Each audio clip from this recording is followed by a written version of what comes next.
What are you doing? Farm kid right here. We have a dead heifer. He literally said, I'll whip those blizzards. He's country. Hudson, there's one buzzard left. Go for it. Run at it. Go. Go get it, buddy. You do you.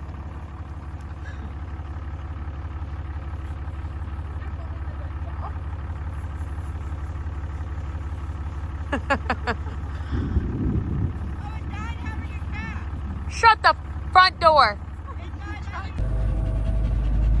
The unfortunate part of farm life. Dude, you almost hit it with the thing. Almost hit it what? With the feet trough. Oh, it's fine. Taking the dead calf, heifer, died trying to have a calf, taking a cow, we call it the cow graveyard. No, we don't bury him. There's a big hole. He needs a big hole. Rain, the end of June in Texas. It's not 100 degrees right now. This is amazing. I think the cows are liking it too. Oh, I just love it. I love rainstorms. Super cool. And it again is not 100 degrees right now.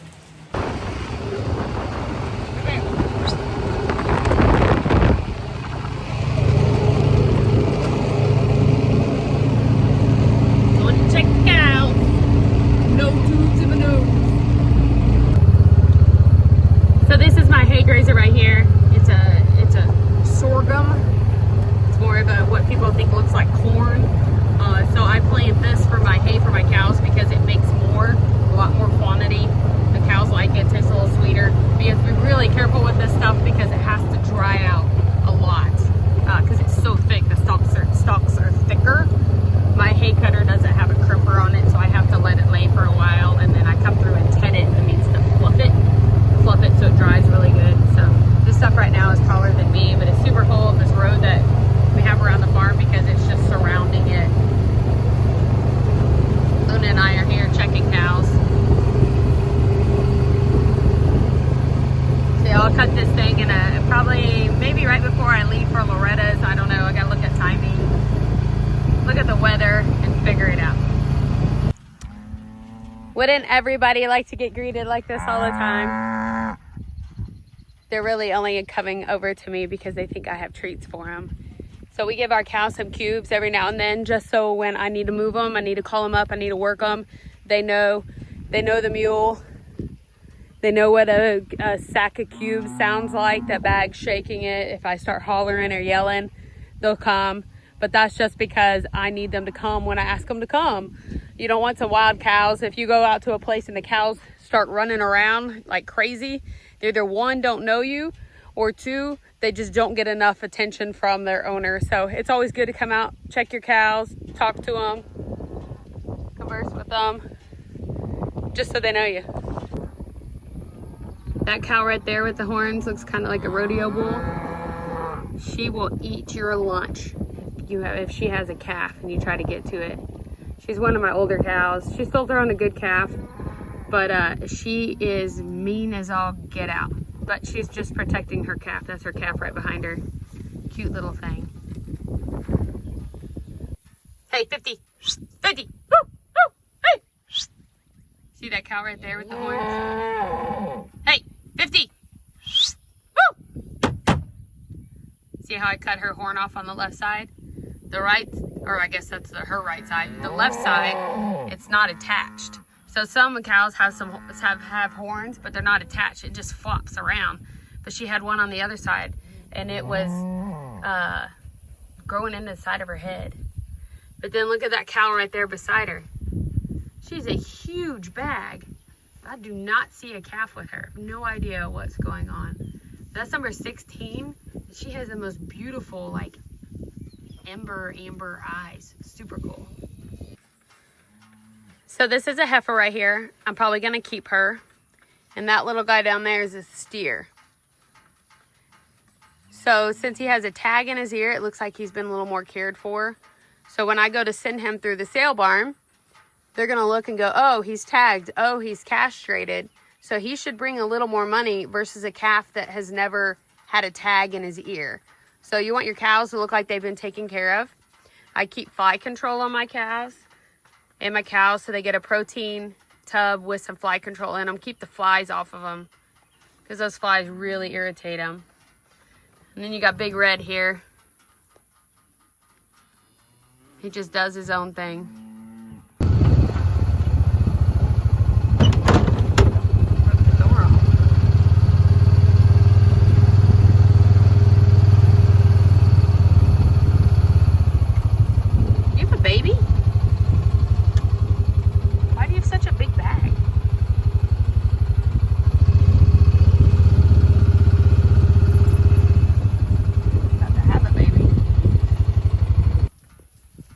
C18 right here, right there on her hip.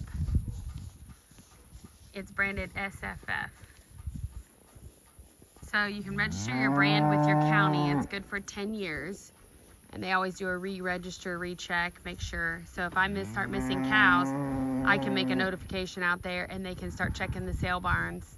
Back in the day, I guess cattle stealing used to be a lot more of a thing than it is now. But all my cows also have a tag in their ear with their number, the farm name, and my phone number. So I always get a lot of questions asked about the cows, you know, just cows in general. I think it's kind of funny, but if you're not around them all the time, you don't understand. So I have a lot of water troughs throughout the farm. We're along the river, so we have another pond down the bottom. It kind of is alluvian with the river level. So I have several water troughs like this one. So it splits the pasture. So cows are on one side of the fence, cows on the other side of the fence. It's kind of dual purpose for them. So they can get water. I think water is just, you know, of course you can't live without water. But them having an abundance of water, I think makes a difference. And my cattle look great, in my opinion. It just is, it's a great source to have. It just has a little float in there and it'll refill it as needed. Sometimes I put goldfish in there and try to keep it clean, but it doesn't always work. So having abundance of water, keeping your cattle without the flies on them. The flies just irritate them to all get out. And working your cattle, worming your cattle, giving them their vaccinations that they need. I don't do antibiotics. A general producer like me isn't going to do antibiotics because it's not cost effective and our cattle don't need it. We only give it to them if they need it, and we're just not going to run it through them. So I think that's a little bit of a misnomer, but a general producer like me isn't going to. There's a lot of producers like me, small time producers that make up an abundance of the population of cattle around the whole country in the state of Texas. And the state of Texas just passed today, starting in September, there's no lab grown meats that are going to be sold in Texas. So only beef, real beef. Beef is what's for dinner. So get with your local producer and talk to them and learn and educate yourself. And it's kind of cool just to learn about the history of cattle ranching and just being on the land. So we are blessed to live along the river. I always believe everything's for sale. They can just say no. They can say yes. You can negotiate. And that's how we bought this place. The first transaction, I guess. 3 transactions made at the farm. But as a realtor, I can't answer questions that you don't ask. So I always tell my clients, call, text, whatever. I'm here as a resource for you. Please ask questions. You may think it's stupid. I don't think it's stupid. Let's talk about it. I had two farm and ranch deals going on right now with people that are moving to the country.